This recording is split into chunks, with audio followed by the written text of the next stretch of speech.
The hand that gripped the railing at 3:15 a.m. wasn't trembling with fear. It was steady with certainty. By the time Michael Jackson's limousine stopped in the middle of the Brooklyn Bridge, Jessica Chen had already climbed over the barrier. But what happened in the next 9 minutes would prove that sometimes the most famous person in the world is exactly where they need to be at exactly the right time. New York City, November 8, 1995, 3 a.m. Michael Jackson sat in the back of a black limousine, watching Manhattan's skyline blur past the tinted windows. He just finished a midnight recording session at Hit Factory Studios. 3 hours of laying down vocals for the History album. 3 hours of trying to pour his pain into music that millions would hear, but few would understand. His voice was raw. His throat hurt, but not as much as his soul.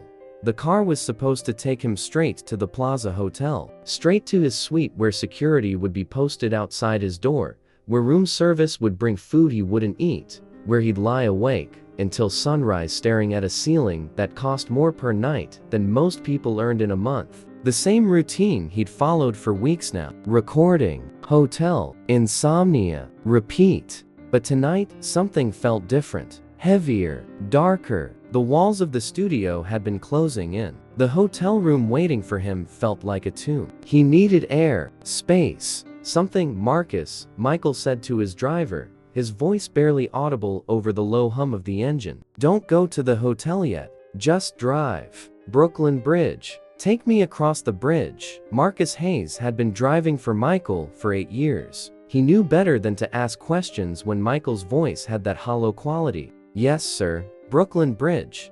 Neither of them knew that this detour would save a life, or that it would eventually save 22,000 more.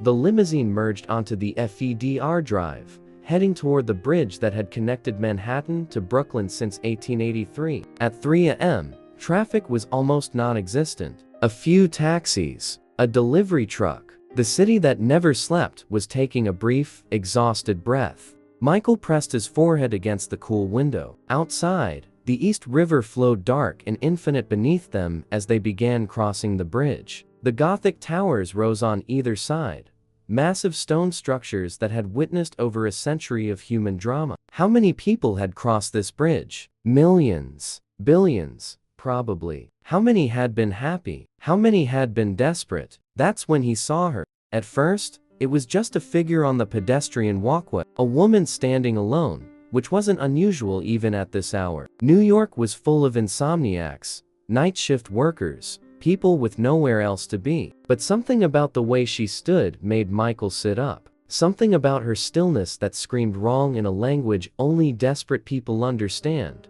Marcus, slow down. Sir, slow down. That woman, something's wrong. The limousine decelerated. And that's when Michael saw it clearly. The woman wasn't just standing by the railing. She was on the wrong side of it. Her hands gripped the metal barrier from the outside. Her body leaned toward the water 135 feet below. She was looking down into the darkness. And even from this distance, Michael could see the set of her shoulders. The decision already made. Stop the car. Michael's hand was already on the door handle. Michael, wait. We should call. There's no time. Michael threw open the door before the limousine fully stopped. He was out, running toward the pedestrian walkway, his black jacket flapping behind him. The November wind hit him like a slap, cold, sharp, unforgiving. But he didn't slow down. Wait, he shouted. Please don't. The woman's head turned. Even in the dim bridge lighting, Michael could see her face. Asian features, early 30s. Beautiful in that way that suffering makes people beautiful. All sharp edges and hollow spaces. Her eyes widened in shock. Stay back, she yelled, her voice cracking. Don't come closer. But Michael kept moving, slower now. Hands raised. Okay, I'm stopping. See, I'm not coming closer. I'm just here. That's all. Who are you? The woman's voice was shaking now. Confusion breaking through the certainty. Why are you? Wait. Oh my God.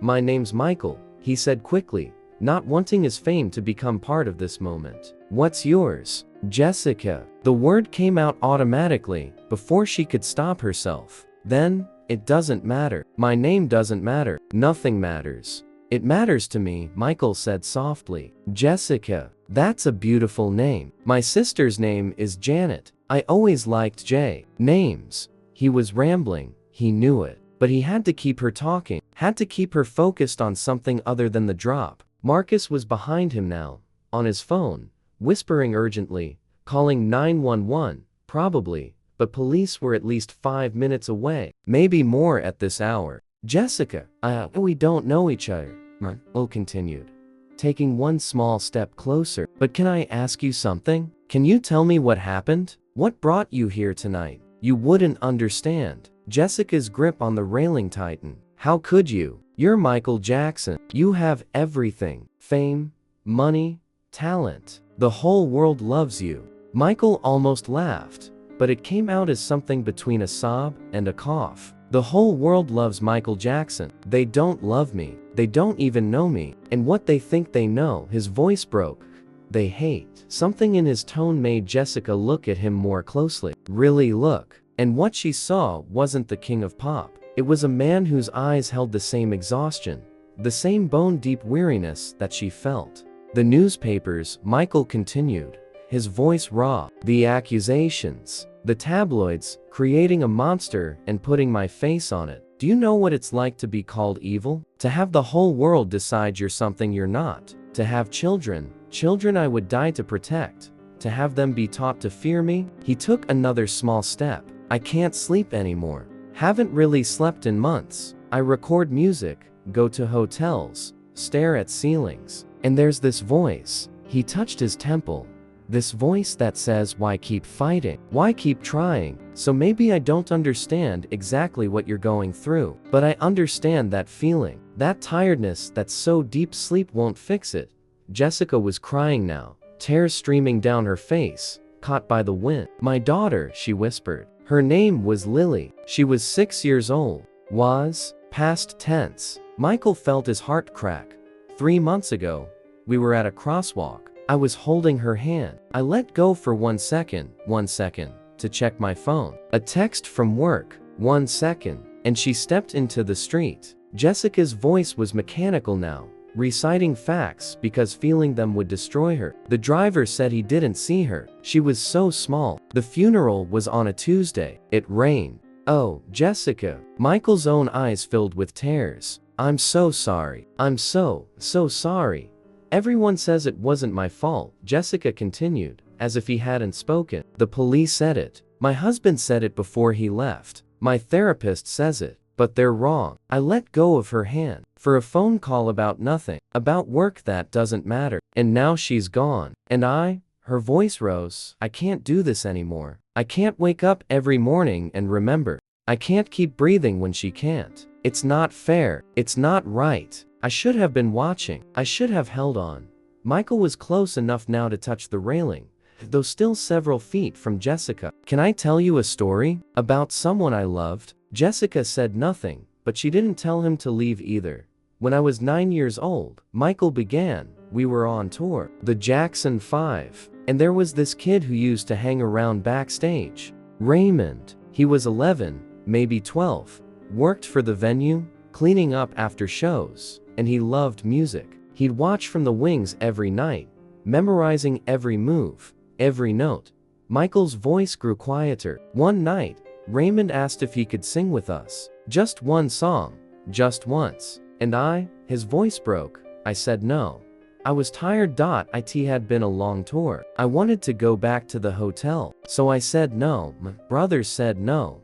We all said no. The wind howled around them. In the distance, sirens were starting, police responding to Marcus's call. That night, Raymond was hit by a car in the parking lot. Driver was drunk. Raymond died 3 days later in the hospital. And Michael wiped his eyes. I never gave him that one song, that one moment that mattered to him, and I've carried that for 26 years. The guilt, the what if, the voice that says you're a selfish child who couldn't give 5 minutes to someone who needed it.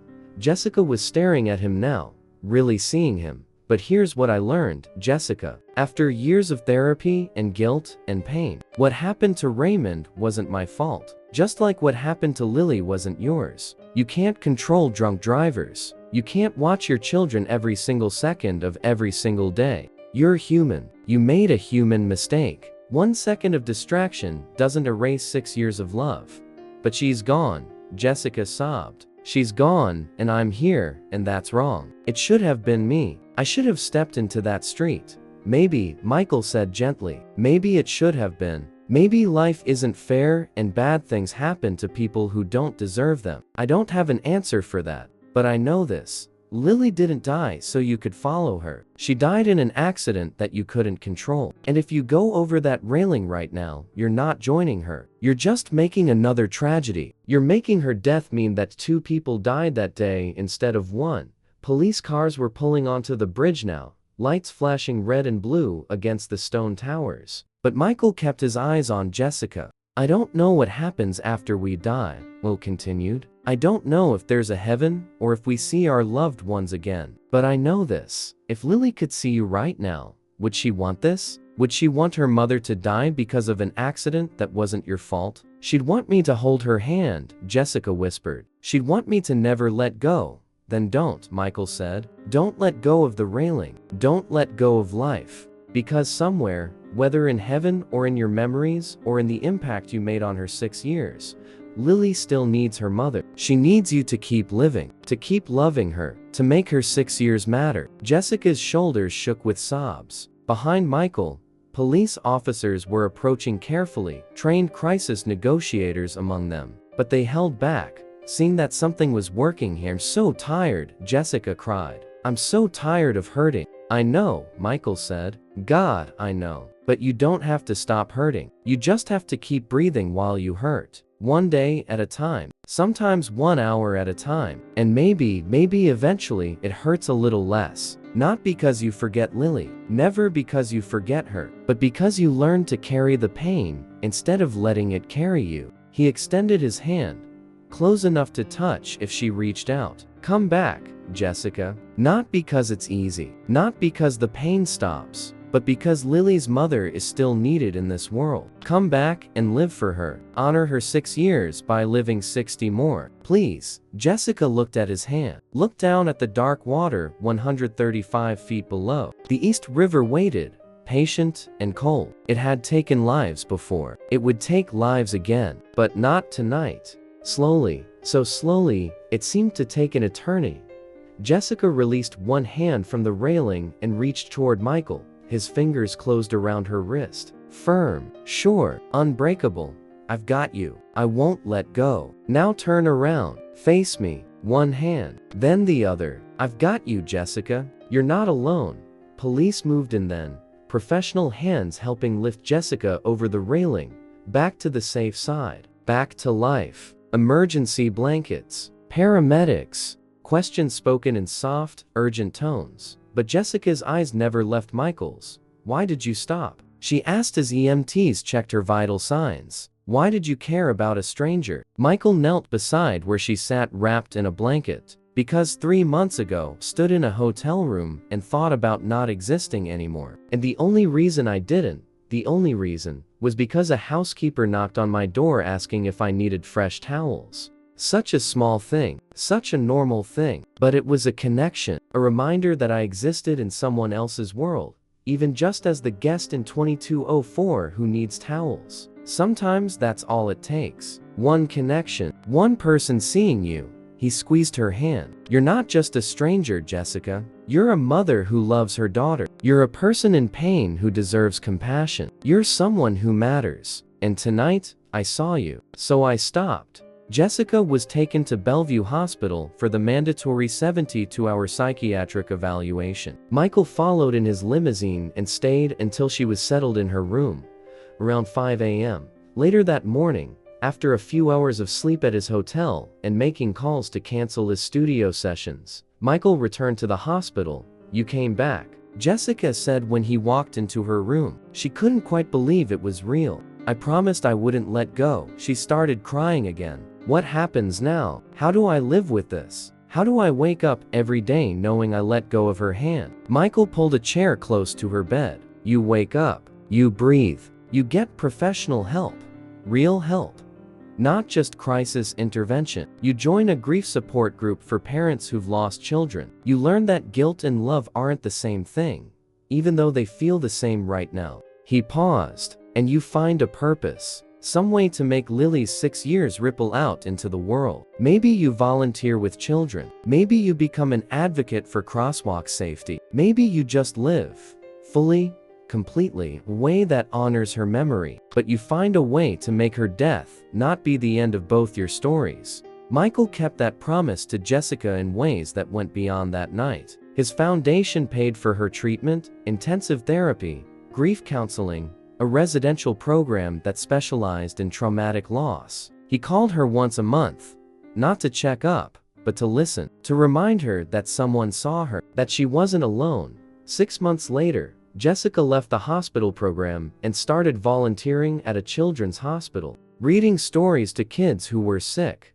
scared, alone. She couldn't hold Lily anymore, but she could hold other mothers' children. A year later, she founded Lily's Light, a foundation focused on pedestrian safety and supporting parents through child loss. She became an advocate, a speaker, a voice for the voiceless grief that so many parents carried.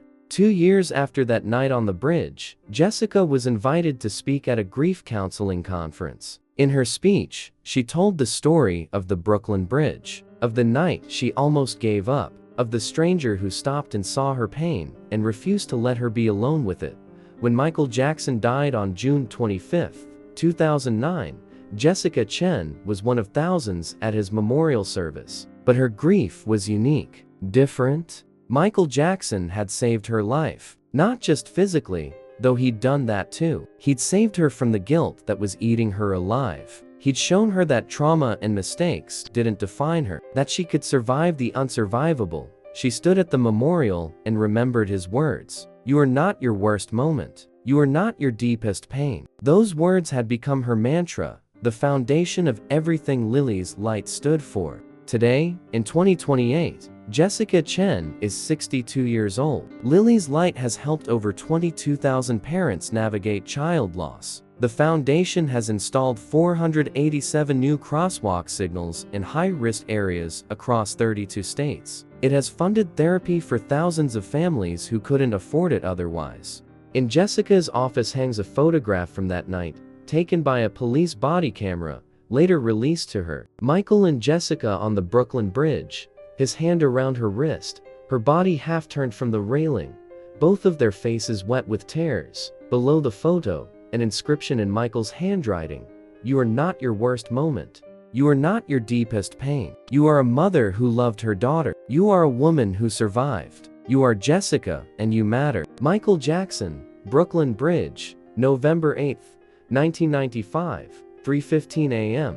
Because that night, at 3:15 in the morning on a bridge in New York City, Michael Jackson was driving to a hotel to stare at another ceiling. And Jessica Chen was preparing to end her pain. And their paths crossed. Two broken people found each other in the darkness. One had lost his childhood to fame and was losing his adulthood to accusations. One had lost her daughter to a moment of distraction. Both were drowning in guilt. Both were exhausted from pretending to be okay. Both had heard that voice whispering, "Just stop fighting." But they found each other. And Michael, carrying his own pain, saw hers. And instead of driving past, he stopped. Instead of letting her be alone, he stayed. Instead of letting her become another statistic, another tragic story, another life lost to the Brooklyn Bridge, he held on. And Jessica, in her darkest moment, in her deepest pain, heard something in his voice that made her pause, heard her own suffering reflected back, recognized that she wasn't alone in carrying impossible weight. The Brooklyn Bridge still stands, stone and steel, spanning the East River. Every day, thousands of people cross it. Most don't know that on November 8, 1995, at 3:15 a.m., two lives intersected there. That a moment of connection created a ripple effect that's still expanding. Because Jessica saved others. The 22,000 parents who found Lily's Light. The children whose lives were saved by better crosswalk signals. The families who got therapy they couldn't afford. Each one a ripple, each one a continuation of that moment when Michael stopped his car and ran toward pain instead of away from it. Sometimes saving the world doesn't look like grand gestures. Sometimes it looks like stopping your car at 3 a.m., like standing on a bridge in the freezing cold, like saying I see you to someone who feels invisible, like holding on when everything says to let go.